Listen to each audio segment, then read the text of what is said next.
Okay. This is 14 marks question from the Notes of Park Studies O level. Notes compiled by Dr. Iftikhar Haq. The subject of Marathan Empire was the main reason for the decline of the Mughal Empire.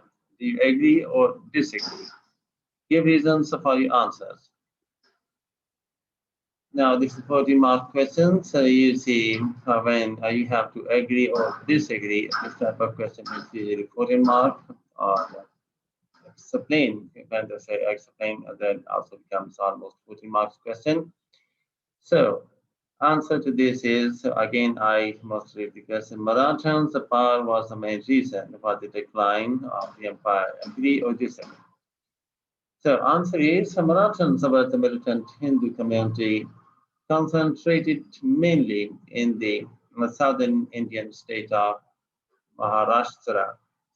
The Maratha Empire was founded by the ferocious Marathan commander Shivaji in the 1670s. They gradually organized themselves and began to offer strategic resistance to the Mughals. They defeated the Mughal army in 1737 outside Delhi and had captured the strategic town of Malwa in 1738. During the first 6 decades of the 18th century, they were the most powerful and established community in India that was ready to fill in the power vacuum created by the declining Mughal rule.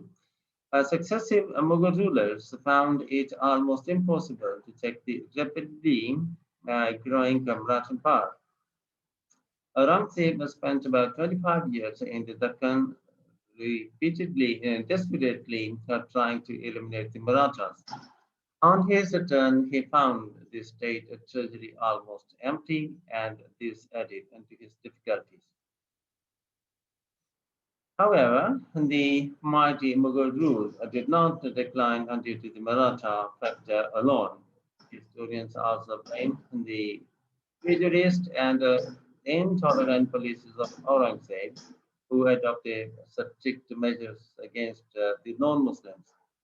He imposed the discriminatory Islamic tax jizya on the non-Muslims that had earlier been abolished by Akbar, though he tried to defend himself by waiving some other taxes. He also demolished a number of Hindu temples and adopted a harsh attitude towards the Sikhs.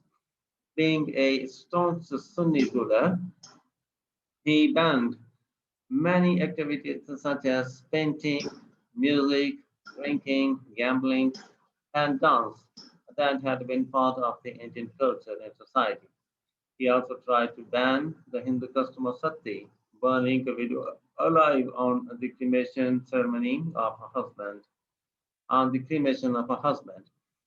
In order to meet huge expenses of military campaigns, he imposed heavy taxes, and the money collected by taxes was spent on luxurious buildings, a tradition of the Mughal rulers. All this made Aurangzeb very unpopular, and his successors found it quite difficult to rule the empire. Weak successors of Aurangzeb fell victim to extravagant and luxurious lifestyle and little attention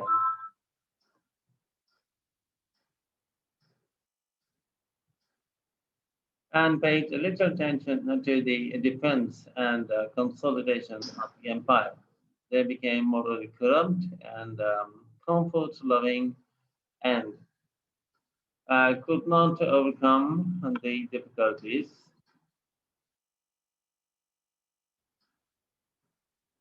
faced by various parts of the huge empire. This commonplace is the usual result of continued successes of major empires, and the Mughals were no exception to this. Negligence of the big later Mughals to the state affairs also contributed to the fall of the Mughal Empire. The Mughals did not have a definite law of succession. On the death of an emperor, the princes got and raised engaged in conspiracies, intrigues, and making loyal groups that always led to regicides wars of succession. Success of candidate often depended on the support he could get from the military and ministers.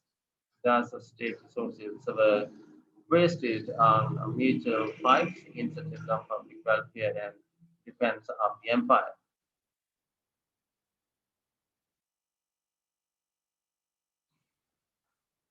Aurangzeb had divided the whole empire between his three sons in order to prevent a war of succession. However, the three princes began to fight, and eventually Prince Mosam established himself as emperor. Only after a few years, his four sons fought over the throne, but the victor, Jahangir Shah, was murdered within a year. Jahandar Shah, Victor Jahandar Shah was murdered within a year. So, in the 10 years after Aurangzeb's death, 12 different people claimed to be emperor at one time. This greatly destabilized the huge Mughal Empire. Finally, the last nail in the coffin of the Mughal rule was perhaps driven by the British, who began to dominate the political horizon of India 1750 onwards. The tottering Mughal Empire was no match to the British supremacy in warfare. The British very skillfully established themselves in India and eventually replaced the Mughals by annexing all important states between 1757 to 1856. They started their victorious journey from northeastern India and moving southwards, they turned into the northwestern territories of Sindh, Punjab, and Kashmir. They also successfully applied their famous strategy of divide and rule to occupy the Indian subcontinent. To conclude, we can say that the power of the Marathas was the decisive factor in the decline of the Mughals because if the Mughals had won their support, they might have jointly averted the process of decline or at least slowed it down. Instead, the Mughals failed to make friends with them and constantly earned their hostility. So these notes are compiled by Dr. Iftikharul Haq, and if you want to get further information about his classes online or in the academy, you can call at his telephone number 0333